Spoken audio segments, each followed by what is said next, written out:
Hello friends, मैं आपका तो सर्वेश। मैं आज class 12th chemistry chapter number 3 रासायनिक बलगतिकी का एक मोस्ट इम्पोर्टेंट टॉपिक लेकर आया हूँ, जो आपके लिए बोर्ड की एग्जाम के लिए अति महत्वपूर्ण है। तो देखिए दोस्तों, इसको हम लोग आज बहुत ही आसान तरीके से समझने वाले हैं। तो देखिए, अभिक्रिया की कोटि। सबसे पहले देख लेते हैं अभिक्रिया की कोटि क्या होती है। तो क्या होती है अभिक्रिया कोटि को देखते हैं।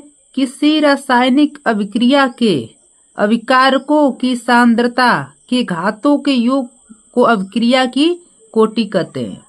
कहने का मतलब आप लोग समझे कि कोई रासायनिक अभिक्रिया रहेगी, उसके जो अभिकारक अभिकारक ठीक है, अभिकारक की सांद्रता, अभिकारक की सांद्रता के घातों के योगफल योग को अभिक्रिया की कोटि कहते हैं। जैसे इसको बताना चाहें तो देखिए, बहुत आसान भाषा में आपको बताते हैं। जैसे कोई अभिक्रिया ए बी है,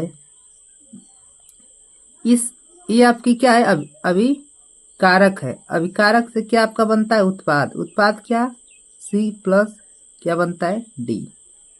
ठीक, तो क्या है देखिए, तो ये आपका क्या है, जो क्या होता है, अभिकारकों की सांद्रताओं के घात को योग को ही अभिक्रिया की क्या कहते हैं, कोटि कहते हैं। तो जैसे देख लीजिए, इसको बताने का तरीका बताएं तो आसान तरीके से समझिए क्या होगा।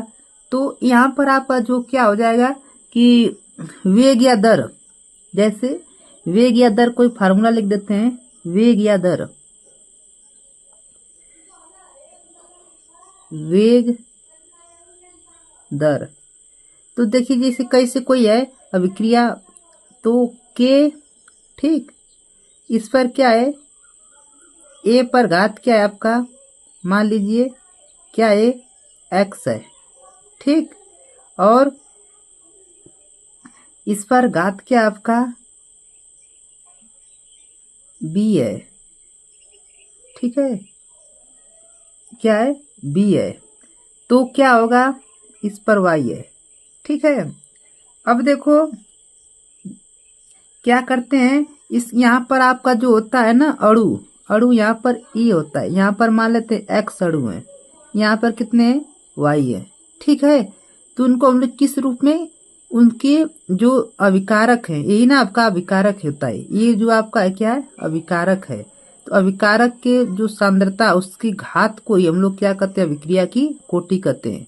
तो ए अणु है, बी का अणु है, तो इनके जो अभिकारक हैं, उनकी जो घात है, उसी घात को हम लोग क्या कहते हैं, अभिक्रिया की कोटि कहते हैं, है ना। तो इसकी कोटि अगर हम पूछेंगे तो कोटि क्या होगी, जरा देखिए, कोटि क्या होगी आपकी, कोटि जो निकल कर आएगी एक्स धन वाई के योग के बराबर आएगी, है ना। कोई डाउट्स, समझे बात। क्या बताया हमने कि किसी रासायनिक अभिक्रिया के अभिकारकों की सांद्रता के घातों के योग को अभिक्रिया की कोटि कहते हैं। ये आपकी कोई अभिक्रिया थी, अभिक्रिया बोले तो पूरा अभिक्रिया होती है, ठीक है। उधर का जो होता है अभिकारक, ठीक है, तो ये आपका अभिकारक है, इसमें एक्स अणु है, इसमें वाई अणु है। तो इनके जो घात के रूप में लिखते हैं, ये के क्या है, वेग स्थिरांक है, ठीक है। एक्स और वाई का जो घातांक वही क्या होती है, अभिक्रिया की कोटि होती है ना। अब देखो, जैसे कोई एग्जाम्पल से आप लोग समझा दे, थोड़ा सा एग्जाम्पल इधर उधार ले लेते हैं। एग्जाम्पल में आपको बता देते हैं, जरा एक सिंपल सा एग्जाम्पल। तो एग्जाम्पल में ले लेते हैं, जैसे वेग क्या है, के एक्स पर क्या है, 1 है, और वाई पर 1/2 है। तो कोटि क्या होगी आपकी, जो कोटि निकल कर आएगी वो क्या होगी, कोटि क्या निकल कर आएगी, इसकी घातों की क्या कीजिए, जोड़ दीजिए। तो इसको जोड़ेंगे तो क्या आएगा, 3/2। ये आपको कोटि निकल कर चली जाती है। तो चलिए अगला जो हेडिंग है उसको हम लोग देख लेते हैं, अभिक्रिया की आणविकता। तो अभिक्रिया की आणविकता क्या होती है इसको जरा देख लेते हैं, है ना। बहुत इजी है। कह रहा है कि अभिक्रिया की आणविकता किसी रासायनिक अभिक्रिया में भाग लेने वाले अभिकारक अणुओं की संख्या, ठीक है, क्या बताया है, किसी रासायनिक अभिक्रिया में भाग लेने वाले अभिकारक अणुओं की संख्या को अभिक्रिया की आणविकता कहते हैं, ठीक है। जैसे कोई रासायनिक क्रिया लेते हैं, जैसे देखिए NH4NO2 एरो क्या होता है 2H2O प्लस N2, ठीक। ये आपकी कोई अभिक्रिया है।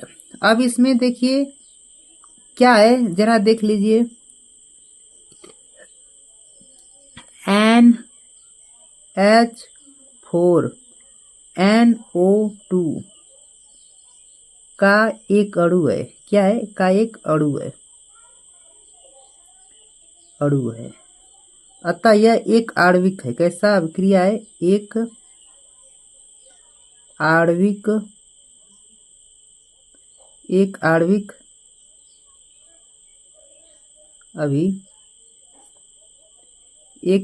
अभिक्रिया है।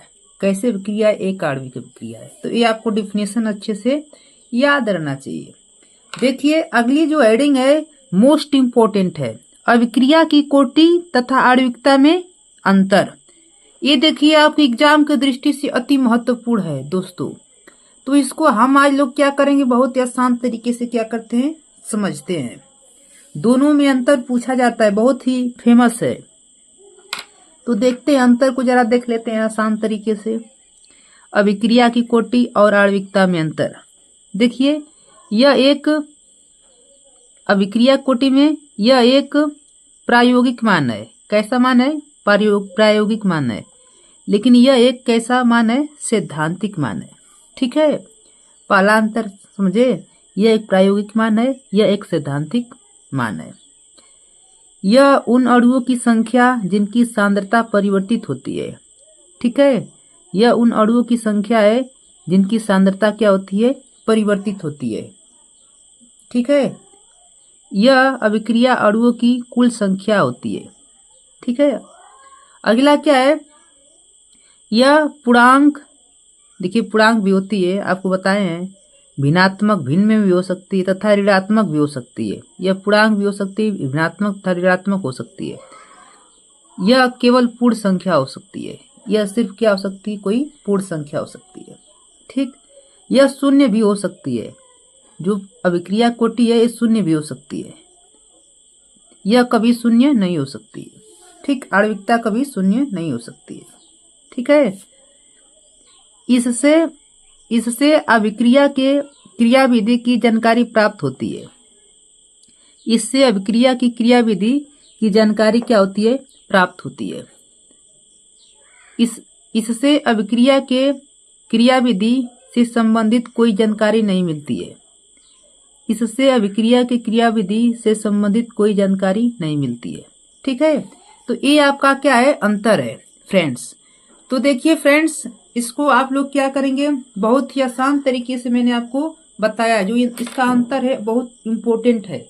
तो फ्रेंड्स, अगर वीडियो आपको अच्छी लगती है तो मेरे चैनल को लाइक एंड सब्सक्राइब कीजिए और अपने प्यारे दोस्तों को शेयर कीजिए, ठीक है। Thanks for watching, love you, tata, take care.